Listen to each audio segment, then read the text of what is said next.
قابل صد احترام میرے بزرگوں، بھائیوں، عزیزوں اور دوستوں، پچھلے جمعہ سے رمضان کا مبارک مہینہ شروع ہوا اور آج ہم لوگوں نے 8واں روزہ رکھا ہوا ہے۔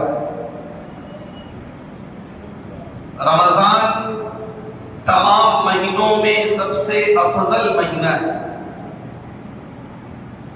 جس طرح ایام اور دنوں کا سردار یوم جمعہ ہے، اسی طرح مہینوں کا سردار وہ رمضان ہے۔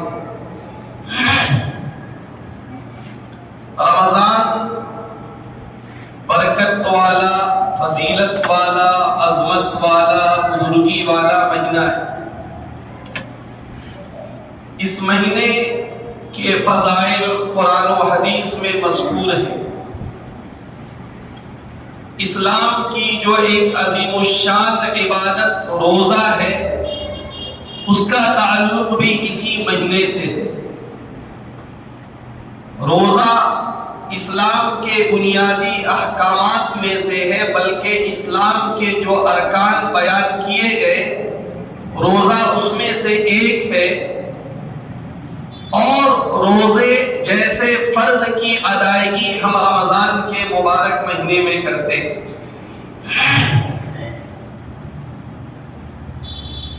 روزے کے تعلق سے اللہ کے نبی صلی اللہ علیہ وسلم نے فرمایا کہ اگر کوئی رمضان کے مہینے کا روزہ اللہ پر ایمان رکھتے ہوئے اور اللہ سے ثواب کی امید کرتے ہوئے رکھے، تو اس کی برکت سے اس کے پچھلے تمام صغائر، چھوٹے چھوٹے گناہ معاف کر دیے جاتے ہیں۔ ایک حدیث قدسی میں فرمایا گیا، اللہ فرماتے ہیں کہ روزہ میرے لیے ہے اور میں خود اس کا بدلہ ہوں۔ روزہ رکھنے کی بنیاد پر، معدے کے خالی ہونے کی بنیاد پر انسان کے منہ سے جو بدبو آتی ہے، وہ بدبو اللہ کو مشک و عنبر سے زیادہ پسندیدہ ہے۔ تو روزہ ایک انتہائی عظیم الشان عمل، اس کے بہت سارے فضائل، روزے کا تعلق بھی رمضان سے ہے۔ لیکن میں نے یہ عرض کیا تھا، جو حضرات یہاں پابندی سے جمعہ پڑھتے ہیں وہ جان رہے ہیں کہ تقریباً 2-3 جمعہ سے میں قرآن کی عظمت اور قرآن کا رمضان سے یا رمضان کا قرآن سے کیا تعلق ہے، اس پر کچھ ٹوٹی پھوٹی گفتگو کر رہا ہوں۔ آپ تھوڑا غور فرمائیں، دوسرے پارے کا جو 7واں رکوع ہے، جو رکوع گویا کہ روزہ اور روزے سے متعلق جو احکامات ہیں اس کے لیے خاص ہے، اس کی شروعات ہی اسی سے ہوتی ہے، یا ایھا الذین آمنوا کتب علیکم الصیام کما کتب علی الذین من قبلکم، اے ایمان والو تمہارے اوپر روزہ فرض کیا گیا جیسا کہ تم سے پہلی امتوں پر فرض کیا گیا تھا، اور اس کا مقصد یہ ہے کہ تمہارے اندر تقوی پیدا ہو۔ اس کے بعد ایک آیت ہے، اور اس کے بعد جو آیت ہے آپ غور فرمائیں، اللہ فرما رہے ہیں شہر رمضان، کہ مومنوں رمضان کا مہینہ۔ پورے قرآن میں رمضان کا لفظ صرف یہی پہ استعمال ہوا ہے، اور اس کے علاوہ پورے قرآن میں کہیں بھی رمضان کا لفظ استعمال نہیں ہوا۔ شہر رمضان، رمضان کا مہینہ، اللہ جو ہے گویا کہ رمضان کے مہینے کا تعارف، رمضان کے مہینے کا انٹروڈکشن اور اس کا پریچے اپنے بندوں کے سامنے رکھ رہے ہیں، لیکن اس میں کیا بات کہی جا رہی ہے آپ غور فرمائیں. شہر رمضان الذی انزل فیہ القرآن، رمضان کا مہینہ وہ عظیم الشان اور بابرکت مہینہ ہے جس میں قرآن پاک کو نازل کیا گیا. روزے کی فرضیت کی بات گزر چکی. رمضان کا انٹروڈکشن جو کرایا جا رہا ہے وہ قرآن پاک کے ذریعے سے کرایا جا رہا ہے کہ رمضان کی سب سے بڑی فضیلت اور رمضان کا جو وجہ امتیاز ہے وہ یہ ہے کہ رمضان کے مبارک مہینے میں اللہ نے قرآن پاک کو نازل کیا. تو رمضان کے مہینے کا قرآن پاک سے ایک انتہائی گہرا تعلق ہے. اس تعلق کو ہمیں سمجھنا چاہیے. اور رمضان کا مبارک مہینہ اللہ نے اگر ہمیں دیا ہے، ہماری سانسیں چل رہی ہیں، تو دیگر کوششوں کے ساتھ ایک کوشش یہ بھی ہو کہ قرآن سے ہمارا تعلق اس رمضان کے مہینے میں اور مضبوط ہو. جی، شہر رمضان الذی انزل فیہ القرآن ھدی للناس وبینات من الھدی والفرقان، کہ دیکھو یہ قرآن کیا ہے، یہ تمام لوگوں کے لیے ہدایت نامہ ہے، یہ گائیڈ بک ہے، یہ مارگ درشن کرنے والی کتاب ہے. خدا نخواستہ مسلمان کبھی یہ نہ سمجھے کہ یہ ہماری کتاب ہے، یہ تمام انسانوں کی کتاب ہے، ہم اس کے امانت دار ہیں. اور اس امانت کو پوری دنیا تک پہنچانا، دنیا کے ایک ایک فرد تک پہنچانا، یہ ہماری ذمہ داری ہے. شہر رمضان الذی انزل فیہ القرآن ھدی للناس وبینات من الھدی، اور ہدایت کی جو واضح نشانیاں ہیں وہ قرآن پاک میں موجود ہے. قرآن اللہ کا کلام، اس بات کی دلیل خود قرآن پاک میں موجود ہے. جی، بعض لوگ جو بسا اوقات اسلام کے بارے میں بہت زیادہ معلومات نہیں رکھتے، وہ یہ سمجھتے ہیں کہ قرآن محمد کے ذریعے سے لکھی ہوئی کتاب ہے. دس بک ریٹن بائی محمد. ایسا نہیں. ہمیں یہ تعارف لوگوں کے سامنے پیش کرنا چاہیے کہ محمد صلی اللہ علیہ وسلم کی ذات گرامی وہ ہے جس پر قرآن پاک نازل کیا گیا اور آپ نے قرآن پاک امت تک منتقل کیا.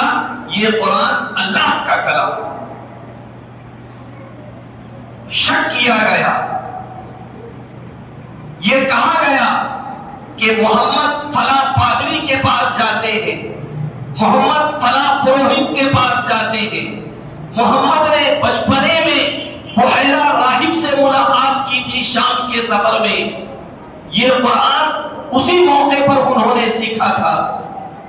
قرآن جو ہے دعویٰ کرتا ہے کہ نہیں، یہ اللہ کا کلام ہے، اور قیامت تک اگر کسی کو بھی شک ہو تو وہ قرآن جیسا کلام پیش کر کے اپنا وہ دعویٰ پیش کر سکتا ہے، اپنی دلیل کو وہ مضبوط کر سکتا ہے. قرآن نے اعلان کیا، قرآن نے چیلنج کیا، وَإِن كُنتُمْ فِي رَيْبٍ مِّمَّا نَزَّلْنَا عَلَىٰ عَبْدِنَا فَأْتُوا بِسُورَةٍ مِّن مِّثْلِهِ.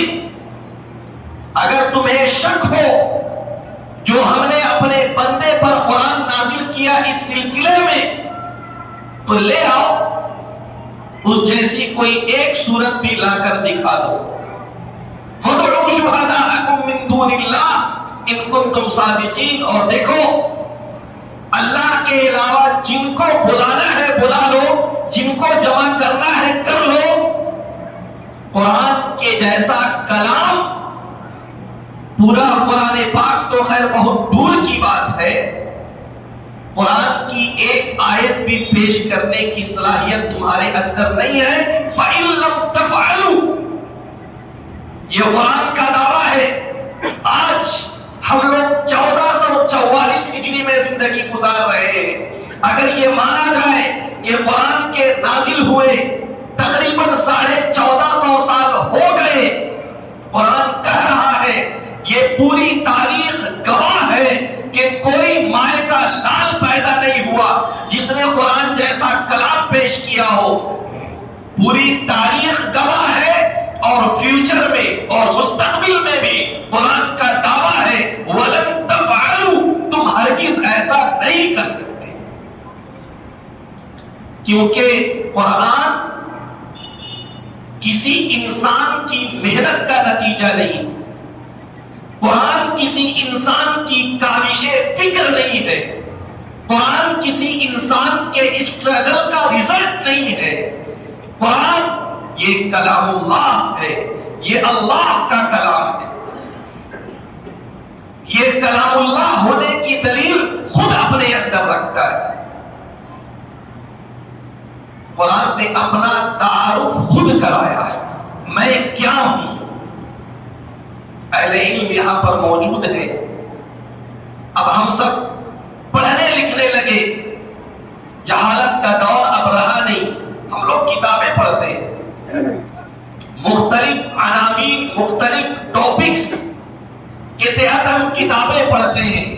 کتابوں کا ایک انداز ہوتا ہے، چاہے جتنا بڑا محقق ہو، جب وہ کتاب لکھتا ہے تو اس لائن کے جو ماہرین ہیں ان سے وہ تصدیق کراتا ہے، اس لائن کے جو ماہرین ہیں ان سے وہ مقدمہ لکھواتا ہے، ان سے وہ کتاب کا تعارف لکھاتا ہے، ان سے وہ فورورڈ لکھاتا ہے کہ تھوڑا سا میرے کتاب کے بارے میں جو ہے تعارف لوگوں کے سامنے بیان کر دیجئے، اس کی اہمیت کو بتا دیجئے۔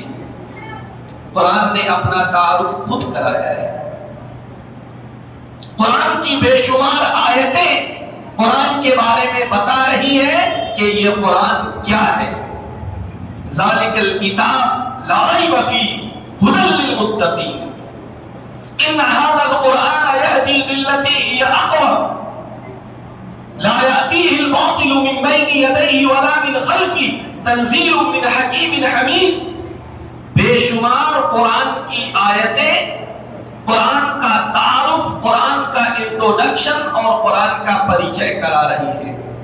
انہی آیتوں میں سے کچھ آیتیں آپ دیکھیے، سورہ رحمان 27ویں پارے میں ہے۔ یہ سورہ ایسی ہے جس میں اللہ نے اپنی نعمتوں اور اپنی نشانیوں کا ذکر فرمایا ہے۔ جی، یہ دو لفظ یاد رکھیں تو اس سورہ کے جو مضامین ہیں اس کو سمجھنے میں آسانی ہوگی۔ اللہ نے اس سورت میں اپنی نعمتوں اور اپنی نشانیوں کو بیان کیا ہے۔ نشانی کا لفظ میں اس لیے استعمال کر رہا ہوں کہ اس سورت کا جو آخر کا رکوع ہے وہاں پر اللہ نے جہنم کا بھی تذکرہ کیا ہے۔ ظاہر سی بات ہے کہ جہنم اللہ کی نعمت نہیں۔ یہ جو 31 مرتبہ کہا گیا فَبِأَيِّ آلَاءِ رَبِّكُمَا تُكَذِّبَانِ، تو ائی کون سی، آلائی نعمتیں، نشانیاں، ربکما اے انسانوں اور جناتوں، تکذبان تم جھٹلاؤ گے، اے انسانوں اور جناتوں کی جماعت تم اللہ کی کون کون سی نعمتوں کا انکار کرو گے، تم اللہ کی کون کون سی نشانیوں کو جھٹلاؤ گے۔ بار بار اللہ قرآن پاک میں کہہ رہا ہے، اس سورت میں 31 مرتبہ۔ بہرحال میں آپ حضرات کا ذہن اس طرح متوجہ کرنا چاہتا ہوں کہ اس سورت کی شروعات جو اللہ نے کی ہے اس میں بھی قرآن پاک کی عظمت کو بیان کیا گیا۔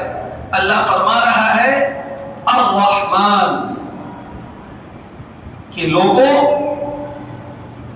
الرحمن علم القرآن، یہ قرآن سمجھتے ہو کہ اس قرآن کا رائٹر کون ہے، اس قرآن کا ٹیچر کون ہے، اس قرآن کا استاذ کون ہے، اس قرآن کا شکشک کون ہے؟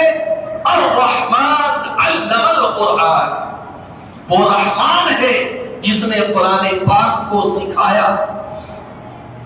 جی اللہ کے بے شمار صفاتی نام، لیکن ان تمام صفاتی نام میں علماء نے کہا ہے کہ سب سے خوبصورت نام الرحمن ہے۔ عربی زبان جو لوگ جانتے ہیں وہ اس بات سے واقف ہے کہ فعلانو کے وزن پر جو صیغہ آتا ہے اس میں کوئی صفت اپنے انتہا کے درجے میں پائی جاتی ہے۔ کوئی بھی چیز جب اپنے ایکسٹریم لیول میں ہو، یا انگریزی گرامر اگر آپ جانتے ہیں، کوئی بھی چیز اگر اپنے سپرلیٹو ڈگری میں ہو، کمپیٹیٹو ڈگری نہیں، اپنے سپرلیٹو ڈگری میں ہو، عربی زبان میں جب اس طرح کے معنی ادا کرنا ہو تو اس میں مبالغہ کا لفظ استعمال کیا جاتا ہے، اور فعلانو جو ہے وہ بھی اس میں مبالغہ کا ایک وزن ہے۔ لوگوں یاد رکھنا کہ قرآن جو اللہ نے تمہارے اوپر نازل کیا وہ اللہ کی ذات وہ ہے جو رحمتوں کا سرچشمہ ہے، جو رحمتوں کا ناپیدا کنار سمندر ہے۔ وہ رحمان تمہیں قرآن سکھا رہا ہے۔ جی تھوڑا سا یہاں پر رک کر ہم یہ عرض کرنا چاہیں گے، ہم مدرسے والے، ہم لوگ مدرسے میں پڑھے پڑھاتے ہیں، مدرسے سے جڑے ہوئے لوگ ہیں۔ مدرسہ اور مکتب، وہاں کی ایک خاص بات اب تک یہ مانی جاتی تھی کہ وہاں پر بچوں کو پڑھانے میں جم کے کٹائی کی جاتی ہے۔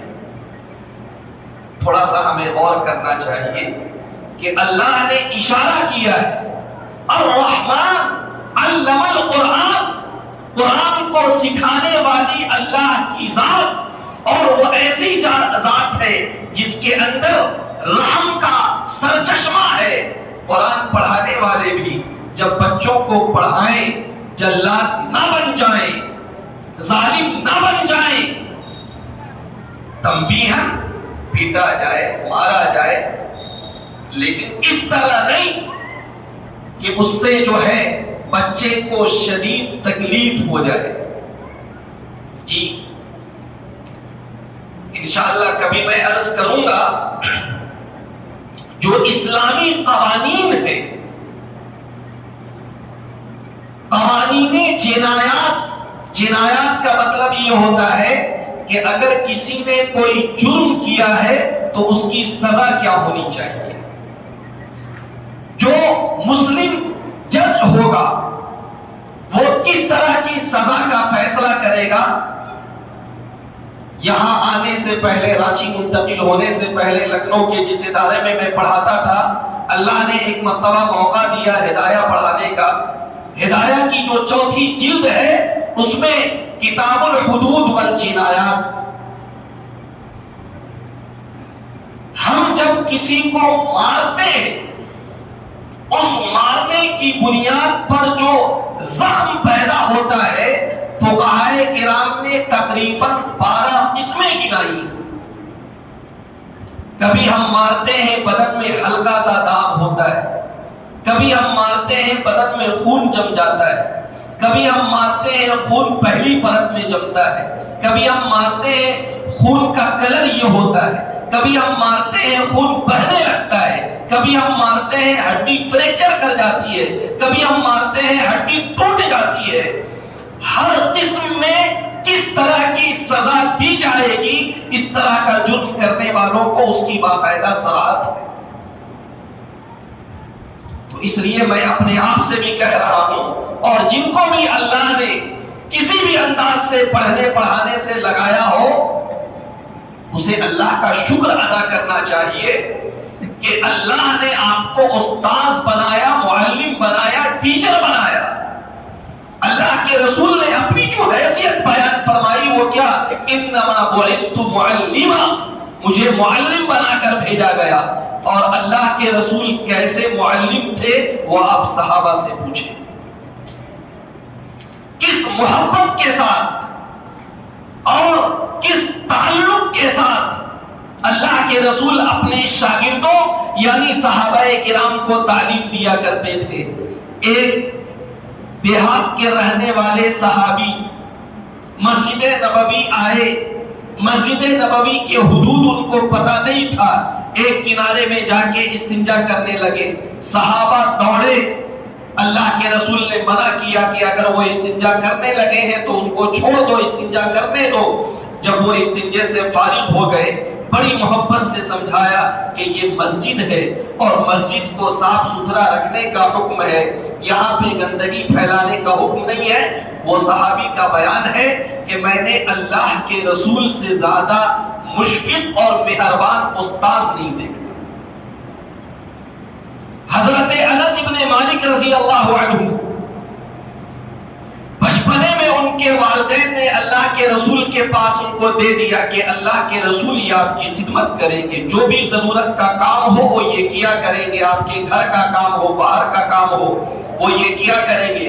حضرت انس بن مالک رضی اللہ عنہ 10 سال گزارنے کے بعد یہ فرماتے ہیں کہ ان 10 سالوں میں اللہ کے رسول نے نہ کبھی مجھے مارا نہ کبھی مجھے جھڑکا, اور اگر بچپنے کی وجہ سے کوئی کام غلط ہو گیا تو یہ نہیں کہا کہ تم نے یہ کام کیوں کیا کیوں نہیں کیا.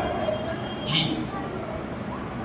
خیر, تو میں یہ عرض کر رہا تھا کہ قرآن پاک کی عظمت کے تعلق سے جو سورہ رحمان میں بیان کیا گیا الرحمن علم القرآن, کہ انسانوں یاد رکھو اس قرآن کا جو پہلا استاذ ہے, جو فرسٹ ٹیچر ہے, جو معلم اول ہے وہ خود اللہ سبحانہ و تعالی ہے.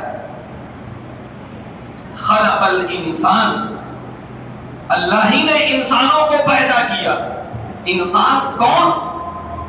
اللہ کی جو 18,000 سے زیادہ مخلوقات ہیں ان تمام مخلوقات میں سب سے خوبصورت اور سب سے زیادہ شرف اور عزت والی جو مخلوق ہے وہ ہے انسان. الرحمن علم القرآن خلق الانسان علمہ البیان.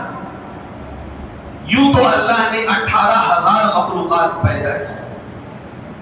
ان تمام مخلوقات کی طرح انسان کے اندر دیکھنے کی بھی صلاحیت ہے, انسان کے اندر سننے کی بھی صلاحیت ہے, انسان کے اندر آواز نکالنے کی بھی صلاحیت ہے, انسان کے اندر کھانے پینے کی بھی صلاحیت ہے. لیکن انسان کو یہ سمجھنا چاہیے کہ ہم ان صلاحیتوں کی وجہ سے ہمیں فضیلت نہیں دیا گیا. ہمیں فضیلت اس وجہ سے نہیں دیا گیا کہ صاحب ہمارے اندر دیکھنے کی صلاحیت ہے. اگر رات کا اندھیرا ہو, روشنی نہ ہو تو ہم دیکھ نہیں سکتے, لیکن کچھ جانور ایسے ہیں جو رات کے اندھیرے میں بھی دیکھتے ہیں. تو اس صلاحیت میں تو وہ ہم سے بڑھے ہوئے ہیں. بہت زیادہ ڈسٹینس ہو جائے ہم سن نہیں سکتے ہیں, لیکن بہت سارے جانور ایسے ہیں جس کے اندر سننے کی زبردست صلاحیت ہے. گھوڑے کی آپ سواری کریں, بہت دور سے وہ خطرے کو محسوس کر لیتا ہے, اپنے کان کو وہ کھڑا کر لیتا ہے. سونگنے کی صلاحیت آپ دیکھیے, کتے اس کے ذریعے سے مجرموں تک پہنچا جاتا ہے, قاتلوں تک پہنچا جاتا ہے. تو انسان کا جو وجہ امتیاز ہے وہ کیا ہے؟ اللہ نے اسے عقل و شعور سے نوازا, اللہ نے اس کے اندر بیان کی صلاحیت رکھی. وہ اپنی بات کو لوگوں کے سامنے رکھ سکتا ہے, ایکسپریس کر سکتا ہے. ایکسپریشن کی جو صلاحیت ہے وہ انسان کا وجہ امتیاز ہے. علمہ البیان, کہ اللہ نے انسان کو بیان کرنے کی صلاحیت سے نوازا ہے. جی رحمان قرآن کو سکھانے والا, انسان کو پیدا کرنے والے اللہ, اور انسان کو جو ایک امتیازی چیز عطا کی گئی وہ کیا ہے؟ بیان کی صلاحیت، بولنے کی صلاحیت۔ اب انسان کو بھی غور کرنا چاہیے کہ اس کی زبان سے ادھر ادھر کی باتیں زیادہ نکل رہی ہیں یا قرآن کے الفاظ زیادہ نکل رہے ہیں۔ اس کی زبان سے ادھر ادھر کی باتیں زیادہ نکل رہی ہیں یا اللہ کی دعوت کی بات زیادہ نکل رہی ہے۔ اللہ نے گویا کہ اشارہ کیا ہے اس بات کی طرف کہ اللہ نے اگر تمہیں بولنے کی صلاحیت دی ہے اور تمہیں اختیار دیا ہے، اس کو صحیح جگہ استعمال کرو۔ تمہاری زبان جھوٹ میں، تمہاری زبان غیبت میں، تمہاری زبان ظلم میں، تمہاری زبان لایانی چیزوں میں استعمال نہ ہو، تمہاری زبان تلاوت قرآن میں استعمال ہو۔ میں نے اس سے پہلے بھی عرض کیا تھا کہ تلاوت قرآن یہ ایسا عظیم الشان عمل ہے کہ فرشتے جیسی نورانی مخلوق وہ ہر طرح کی عبادت کر سکتے ہیں۔ کوئی حالت قیام میں ہے، کوئی حالت رکوع میں ہے، کوئی حالت سجود میں ہے، کوئی کس انداز سے اللہ کا ذکر کر رہا ہے، لیکن قرآن پاک کے پڑھنے کی صلاحیت کسی فرشتے کے اندر نہیں سوائے حضرت جبرائیل کے۔ یہی وجہ ہے کہ جب کوئی بھی قرآن پڑھتا ہے فرشتے وہاں پر جمع ہونے لگتے ہیں، بھیڑ لگا دیتے ہیں، زمین سے آسمان تک تانتا لگ جاتا ہے۔ بلکہ احادیث میں یہ بات آئی ہے کہ فرشتے اپنا منہ تالیہ قرآن کی تلاوت کرنے والے کے منہ سے سٹا دیتے ہیں، ٹچ کر دیتے ہیں، گویا کہ اس کے منہ کا بوسہ لیتے ہیں۔ اور عالم خیال میں یہ بھی کہا جا سکتا ہے کہ وہ یہ تصور کرتے ہیں کہ کیا ہی مبارک یہ زبان ہے جس سے قرآن کے الفاظ ادا ہو رہے ہیں۔ میرے بزرگوں، اللہ نے ہمیں زندگی دی، اللہ نے ہمیں صلاحیتیں دی، اللہ نے ہمیں قرآن جیسی عظیم الشان نعمت دی، اللہ نے ہمیں رمضان کا مبارک مہینہ پھر سے عطا کیا۔ کتنے ہمارے لوگ تھے، ہمارے ہم نشین جو چل دیے، ایک ساتھ کھانے والے، ایک ساتھ پینے والے، ایک ساتھ کاروبار کرنے والے، یہ محسوس نہیں ہوتا تھا کہ اتنی جلدی یہ بندہ چلا جائے گا۔ اللہ کا حکم آیا، چلا گیا۔ میرے بزرگوں، میری گزارش بس یہی ہے کہ یہ جو رمضان کا مہینہ ہمیں ملا ہے، یقیناً ہم اس میں روزے کا اہتمام کریں، یقیناً ہم اس میں اذکار کا اہتمام کریں، یقیناً ہم اس میں دیگر عبادات کریں، لیکن قرآن سے ابھی تک ہمارا جو تعلق تھا وہ تعلق اور بھی مضبوط ہونا چاہیے۔ قرآن کا سب سے پہلا حق قرآن پر ایمان لانا۔ اللہ کا کرم ہے، ہم قرآن پر ایمان رکھتے ہیں، قرآن کو اللہ کی کتاب مانتے ہیں، قرآن کو آخری آسمانی کتاب مانتے ہیں۔ اس کے بعد قرآن پاک کا جو دوسرا اہم ترین حق ہے وہ یہ ہے کہ قرآن پاک کو پڑھا جائے۔ میں نے بار بار عرض کیا کہ قرآن پاک کا رمضان سے بڑا گہرا تعلق ہے، اور یہ تعلق آپ کو ہر جگہ دکھے گا۔ علماء نے لکھا ہے کہ جس طرح روزہ اس سے اللہ کا قرب حاصل ہوتا ہے، اسی طرح قرآن پاک کی تلاوت سے بھی اللہ کا قرب حاصل ہوتا ہے۔ بلکہ ایک موقع پر اللہ کے رسول نے فرمایا کہ الصیام والقرآن یشفعان للعبد یوم القیامہ، کہ کل قیامت کا دن ہوگا، اللہ کی عدالت سجی ہوگی، جج کے طور پر اللہ بیٹھے ہوں گے، اور جب ہر انسان اللہ کے سامنے پیش کیا جائے گا تو یہ روزہ وکیل بن کر اللہ کی عدالت میں، یہ قرآن وکیل بن کر اللہ کی عدالت میں، یہ قرآن شفیع سفارش کرنے والا، یہ روزہ سفارش کرنے والا بن کر اللہ کی عدالت میں کھڑا ہوگا، اور جب کوئی روزے دار بندہ اللہ کے سامنے پیش ہوگا، اللہ کے سامنے کہے گا اے اللہ، میں نے دن کے وقت میں اسے کھانے پینے اور جنسی ضروریات سے روکے رکھا، آج اس کے حق میں تو میری سفارش کو قبول کر۔ اس کی سفارش قبول کی جائے گی۔ قرآن اللہ کے دربار میں کہے گا اے اللہ، لوگ پڑے ہوئے سو رہے ہوتے تھے، لیکن یہ جو بندہ جسے آپ نے قرآن کی دولت سے نوازا، یہ تہجد میں اٹھ کر قرآن پاک کی تلاوت کر رہا ہوتا تھا، یہ رات میں اٹھ کر قرآن پاک کی تلاوت کر رہا ہوتا تھا، میں نے اسے رات میں سونے سے روکے رکھا، آج اس کے حق میں میری گواہی کو تو قبول کر۔ اور دوسری جگہ فرمایا گیا القرآن مشفع، قرآن ایسا سفارش کرنے والا ہے کہ اس کی سفارش قبول کی جائے گی۔ جی ایک مرتبہ پھر بڑے ادب کے ساتھ اللہ نے جن کو قرآن پاک کی دولت سے نوازا ہے، جو حافظ قرآن ہے،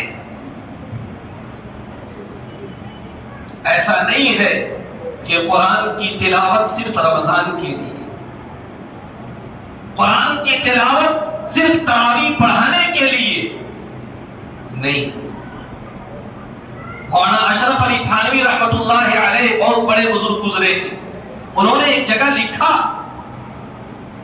کہ یہ حفظ قرآن تو تلاوت قرآن والی جو عبادت ہے اس میں کثرت اور آسانی کے لیے۔ تلاوت قرآن ایک عبادت ہے، جب انسان حفظ کر لیتا ہے تو اس عبادت کا کرنا آسان ہو جاتا ہے۔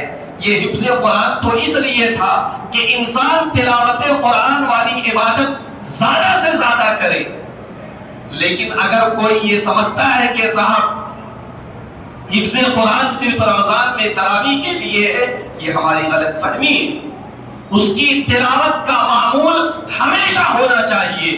اللہ کے رسول صلی اللہ علیہ وسلم نے ایک موقع پر فرمایا کہ رشک کے قابل دو لوگ ہیں، ایک تو وہ جسے اللہ نے قرآن پاک کی دولت سے نوازا ہو اور وہ صبح و شام اس کی تلاوت کرتا ہو، اور دوسرا وہ جسے اللہ نے مال کی دولت سے نوازا اور وہ ہر وقت اس کو اللہ کے راستے میں خرچ کرتا ہو۔ اگر کوئی ایسا ہے، یہ قابل رشک لوگ ہیں۔ بلکہ اللہ کے رسول نے بڑی زبردست بات فرمائی، من شغلہ القرآن عن ذکری ومسألتی اعطیتہ افضل ما اعطی السائلین۔ اللہ کی طرف سے یہ فرمایا جا رہا ہے کہ اگر کوئی قرآن کی مشغولیت کی وجہ سے مجھ سے مانگ نہیں سکتا ہے، مجھ سے دعا نہیں کر پا رہا ہے، مجھ سے مانگ نہیں پا رہا ہے، دیگر اذکار یا دیگر عبادت میں وہ بہت زیادہ وقت نہیں دے پا رہا ہے، تو اس کو یاد رکھنا چاہیے کہ مانگنے والوں کو جتنا ملے گا اس سے زیادہ میں اسے عطا کروں۔ تو میرے بزرگوں، میں اپنی جماعت، علماء، حفاظ، مفتیان کرام، فضلاء کرام اور عام لوگوں سے بھی یہ درخواست کرتا ہوں، یہ بڑی زبردست نعمت ہے، تھوڑا اس کا مزہ تو ہم چکھیں۔ جی میں اپنا تجربہ کیا بیان کروں، گناہگار آدمی، لیکن جو حفاظ کرام ہیں ان سے آپ پوچھیں کہ رمضان کا مہینہ ہوتا ہے، گرمی کی شدت ہوتی ہے، تراویح کی تیاری کے لیے بسا اوقات صبح سے لے کے شام تک ایک حافظ قرآن تلاوت کر رہا ہوتا ہے، لیکن میرا ناقص تجربہ یہ ہے کہ کسی وقت بھی اس کو یہ احساس نہیں ہوتا ہے کہ میرا گلا سوکھ رہا ہے، مجھے پانی پینے کی ضرورت ہے۔ اور کیا چاہیے؟ ایسا عظیم الشان کلام اللہ نے ہمیں عطا کیا ہے، رمضان کا مبارک مہینہ ہمیں عطا کیا ہے، ہم قرآن پڑھنا سیکھیں۔ آج ہم انگریزی برٹش لہجے میں بول رہے ہیں، امریکن لہجے میں بول رہے ہیں، اگر کوئی امریکن آئے اس کے سامنے ہم اس کے لہجے میں ایسی بات کریں کہ وہ ہم سے شرما جائے، کہ صاحب یہ انڈین وہ امریکن لہجے میں بات کر رہا ہے، کوئی برٹش کا رہنے والا وہ کہے کہ صاحب یہ تو اب ہمارے استاد ہو چکے ہیں، بہت مبارک، انگریزی بولیے، یہ انٹرنیشنل زبان ہو چکی ہے، اس نیت سے سیکھیے کہ ہمیں اس زبان کے ذریعے سے اسلام کی دعوت کو، قرآن کی دعوت کو پوری دنیا میں پہنچانا ہے۔ لیکن یہ کیا بات ہے کہ ہم تو صاحب انگریزی انگریزوں کی طرح بولے، ہندی پنڈتوں کی طرح بولے، فارسی ایرانیوں کی طرح بولے، لیکن عربی زبان جب ہم پڑھے تو سمجھ میں نہ آئے کہ صاحب یہ عربی پڑھا جا رہا ہے یا عبرانی پڑھا جا رہا ہے یا ایرانی یا تورانی پڑھا جا رہا ہے۔ ہماری کوشش ہونی چاہیے کہ ہم قرآن بھی عربی لہجے میں پڑھیں، مخارج کی ادائیگی کے ساتھ ہم پڑھیں، صفات کی ادائیگی کے ساتھ ہم پڑھیں۔ میں نے بارہا عرض کیا ہے کہ عربی زبان بہت سینسیٹیو زبان، اگر مخرج کا فرق ہو گیا معنی کچھ کا کچھ ہو جاتا ہے، معنی بالکل بدل جاتا ہے۔ اس لیے میرے بزرگوں، اللہ نے ہمیں موقع دیا ہے، ہم پھر سے اپنے قرآن کے تعلق کو مضبوط کریں اور قرآن کے جو بھی حقوق ہیں اس کو ادا کرنے کی ہم کوشش کریں۔ سارے حضرات بیٹھے رہے، ایک دو باتیں ہیں، اس کے بعد پھر ذمہ دار حضرات بھی کچھ باتیں آپ کے سامنے رکھیں گے۔